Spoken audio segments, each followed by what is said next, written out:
kemudian ingin melompat misalkan di ketinggian 1 kilometer yang punya dinding dengan ketinggian 1 kilometer, maka tentunya logikanya dia nggak akan bisa loncat di situ. Itu dalam fisika klasik. Tapi ternyata nanti dalam fisika kuantum dia masih bisa ternyata nanti dia. Kenapa? Karena kasus dalam fisika kuantum itu berbeda. Kalau di klasik ya partikel di situ. Tapi kalau kuantum itu partikel akan dideskripsikan sebagai gelombang.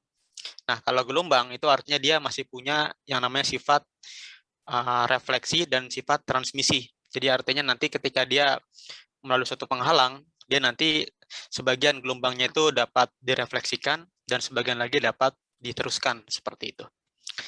Nah, nanti di sini pengamatan fisik yang muncul itu nanti adalah salah satu penerobosan arus pada device semikonduktor. Ini nanti salah satu aplikasi yang penting. Jadi nanti kalau kalian ada yang misalkan membahas tentang taruhlah eksperimen tentang semikonduktor, ini salah satu aplikasi itu ini nantinya. Arus penerobosan pada device semikonduktor. Oke, yang pertama potensial halang pertama kita masuk ke potensial tangga di sini. Jadi nanti atau potensial step. Jadi ini sebenarnya kalau kalian lihat gambarnya, ini gambar potensialnya, ini mirip seperti tangga. Atau kalau dalam kalkulusnya ini kalian lihat juga ini sebagai fungsi tangga, itu sama aja nanti dia. Jadi memang bentuknya memang mirip tangga di situ. Jadi dia penghalangnya hanya V0. Jadi ini kalau klasik maupun kuantum tentunya masih bisa lewat tentunya. Ibaratnya ini tinggi orangnya misalnya, ini cuma tinggi penghalangnya, ya tentunya gampang dilewatin di sini. Jadi nanti di sini Vx-nya itu 0, di X kurang dari 0, kemudian dia ada V0-nya tingginya di X lebih dari 0 di situ. Nanti di sini persamaan Schrödinger bebas waktunya. Jadi yang kita gunakan adalah bebas waktunya saja, karena nanti yang tidak bebas waktunya kalian tinggal kalikan dengan eksponensial energi di situ. Silakan lihat lagi catatan minggu lalu maksudnya. Jadi nanti di sini sama seperti pengerjaan partikel dalam kotak, ini tinggal pindah ruas E-nya ke sini. Negatifnya dihilangkan, nanti 2M per H bar kuadrat sebagainya. Nah, nanti di sini didefinisikan, kita definisikan bahwa 2ME per H kuadrat itu K kuadrat, yang M min V0 Q kuadrat. Jadi nanti di sini ada dua wilayah di sini. Jadi kalau yang sini yang dipakai adalah yang K kuadrat tadi, 2ME. Ini ntar ada 2ME kurang V0. Jadi ini ada dua daerah yang persamaan Schrödinger berbeda. Seperti itu. Nah, maka di sini untuk yang X kurang dari 0, itu terjadi ketika Vx-nya 0. Kalau Vx-nya 0 berarti nanti solusinya adalah, kemarin kita sudah bahas, itu ada asinus sama akosinus.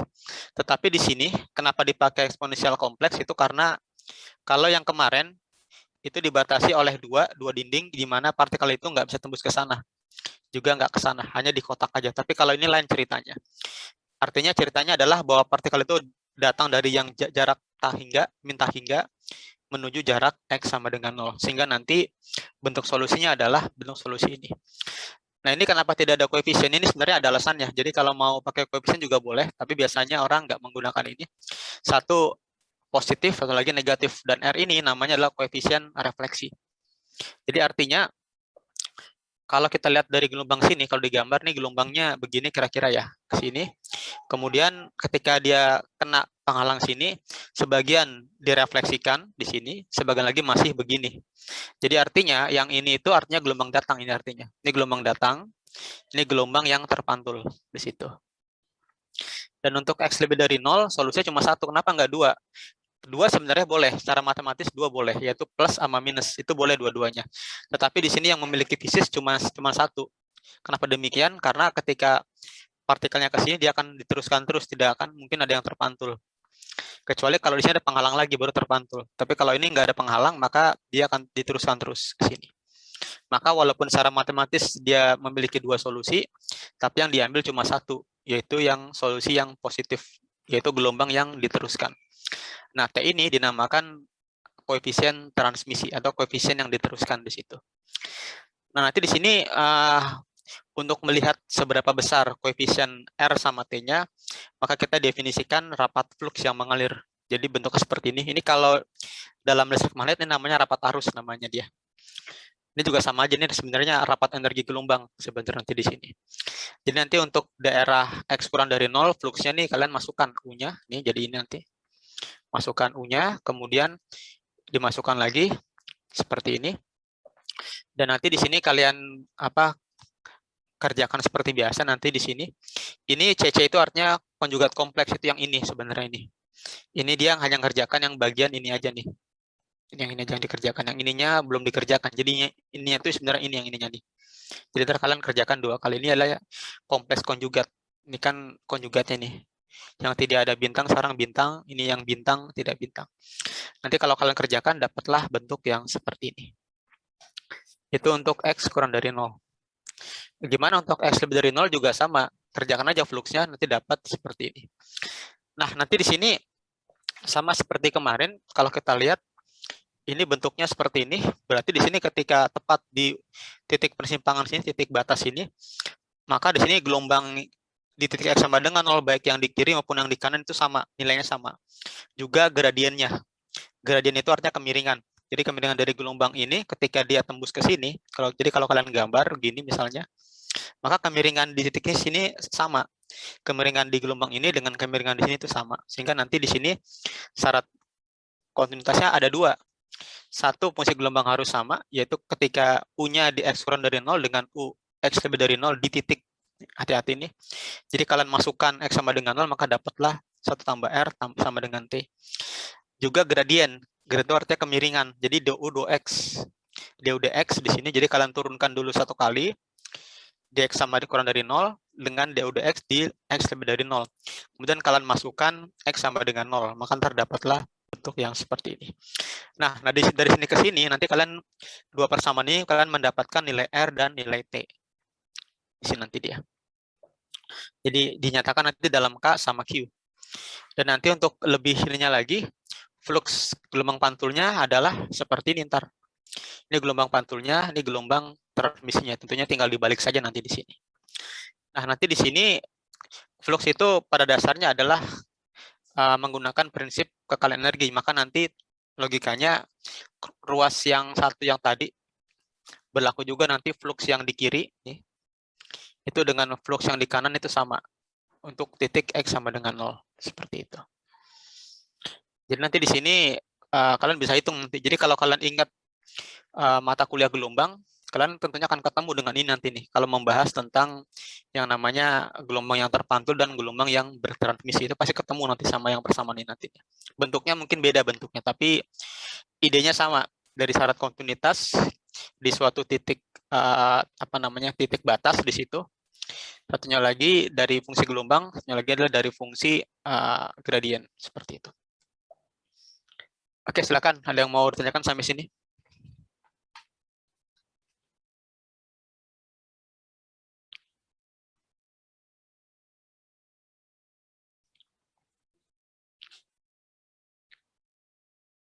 Tidak ada?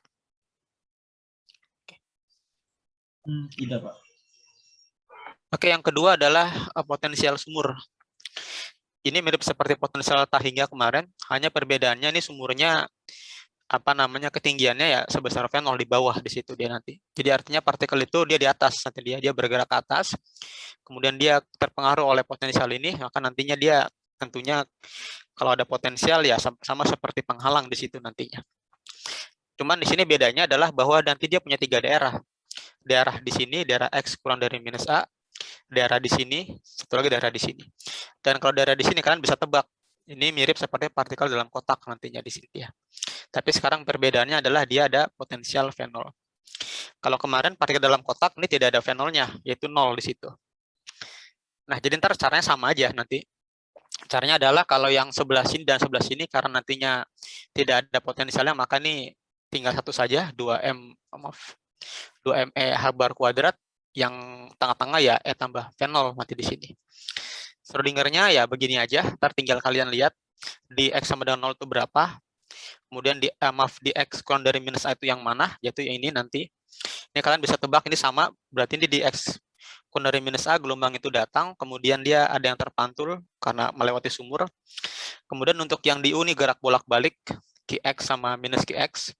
Sekali lagi, kenapa tidak asin cos dan dengan A dan sin itu nanti kalian boleh sebenarnya pakai sin dan cos sebenarnya, cuma nanti untuk syarat batasnya apa namanya, tinggal nanti dicek aja nanti di situ syarat batas untuk Q-nya apakah nanti dia terkuantisasi atau enggak nanti di situ. Tapi yang pasti ini sin atau cos boleh ini kalau yang ini. Kemudian untuk yang ketiga ini sama dengan yang atas tadi sama sebelumnya. Jadi yang sama itu cuma yang bagian 1 dan bagian 2, 1 dan 3 ini yang sama dengan bagian yang potensial step di situ. Nah, nanti dari sini kalian nanti bisa turunkan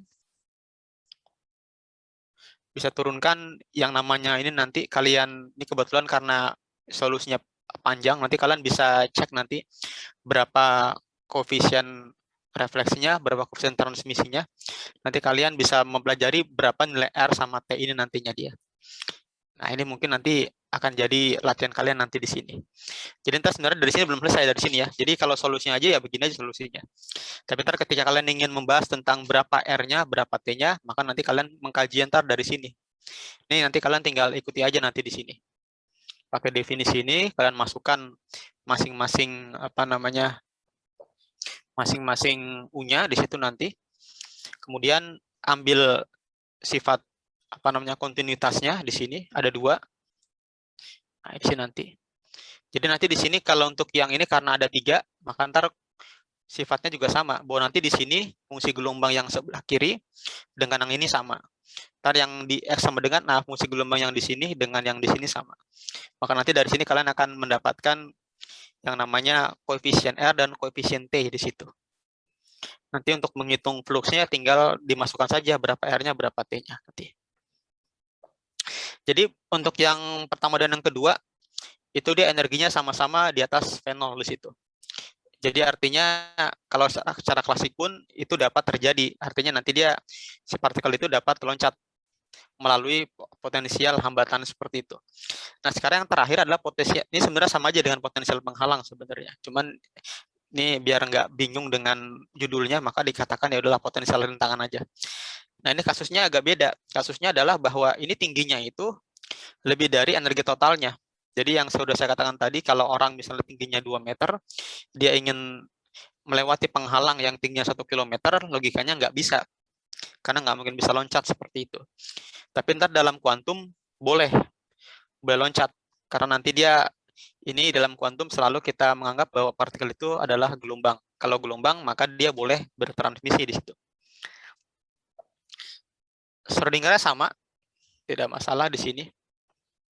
Ini plus atau negatif saya lupa ini, ntar saya cek lagi deh. Oke, ini plus ya. Kenapa plus? Karena V0-nya ini ntar lebih kecil nanti di sini. Nanti kalian kalau cek di sebentar, ini harusnya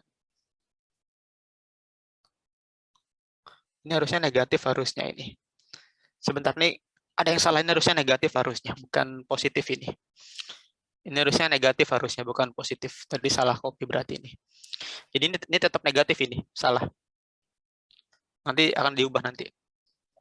Oke, nanti dengan cara yang sama, nanti didefinisikan kappa kuadrat, nanti minus 2M, M min V0 H bar kuadrat. Kenapa ada negatif di sini? Kalau yang tadi itu karena E-nya lebih dari V0. Kalau ini dibalik, V0-nya kurang dari E di situ. Maka di sini dikasih tanda negatif. Nah, solusinya beda. Solusinya kalau solusi yang tadi itu adalah solusi bentuk eksponensial kompleks. Kalau kalian lihat bentuknya sebelumnya. Ini bentuknya kompleks, ini kompleks juga. Kalau kalian sebelum juga sama, untuk yang benda ini juga nih kompleks juga di sini nanti. Lihat ini. Jadi untuk yang E-nya itu positif di atas itu selalu positif di situ. Pakainya pakai eksponensial kompleks. Tapi kalau ini tidak kompleks, tapi melainkan potensial yang bentuknya seperti ini. Ini di X kurang dari A. Ini artinya X-nya itu artinya di tengah-tengah sini. Jadi minus dari minus A sampai A. Kenapa? Karena apa namanya energi totalnya itu di bawah V0, sehingga nanti bentuknya bukan lagi eksponensial kompleks. Sedangkan kalau yang bagian X kurang dari min A sampai A ini sama, yaitu EKX sama R M minus IKX. Ini kalau kalian bandingkan dengan yang sebelumnya, itu ini. ini selalu eksponensial. Kenapa? Karena E-nya lebih dari V. Jadi ntar solusinya cuma 3, sama 1, ini 2, ini 3.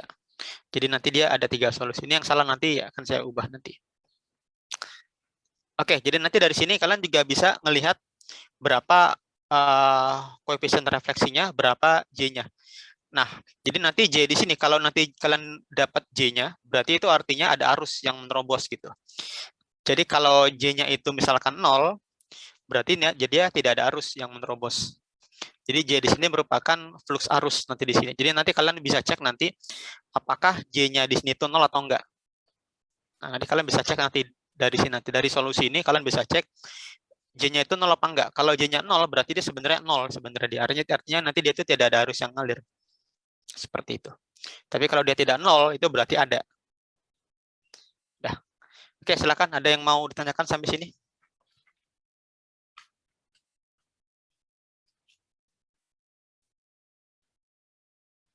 Tidak ada? Oke, kalau tidak ada, latihannya adalah hitunglah nilai R dan T pada potensial sumur dan potensial rintangan. Jadi tadi saya sudah kasih contoh untuk yang potensial step, bagaimana mencari R dan T-nya. Maka sekarang kalian coba sendiri menghitung R dan T pada potensial sumur dan potensial rintangan. Nanti kalau misalkan dari sini kalian juga bisa menghitung berapa J-nya nanti. Apakah benar nggak ada rapat arus atau fluxnya di situ dari R sama T ini. Ataukah dia 0 sebenarnya. Ini silakan kalau mau. Jadi untuk yang latihannya ini saja.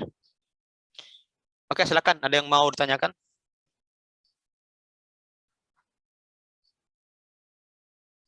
Oke, ini saya ubah dulu bentar ya. Ini tadi salah ini.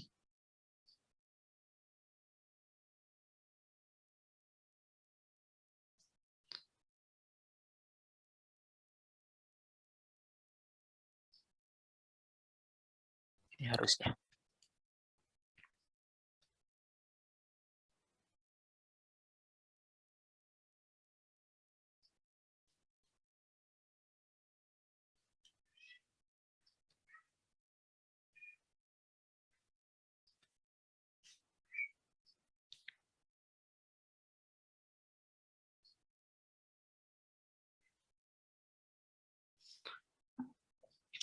Oke, ada yang mau ditanyakan sampai sini?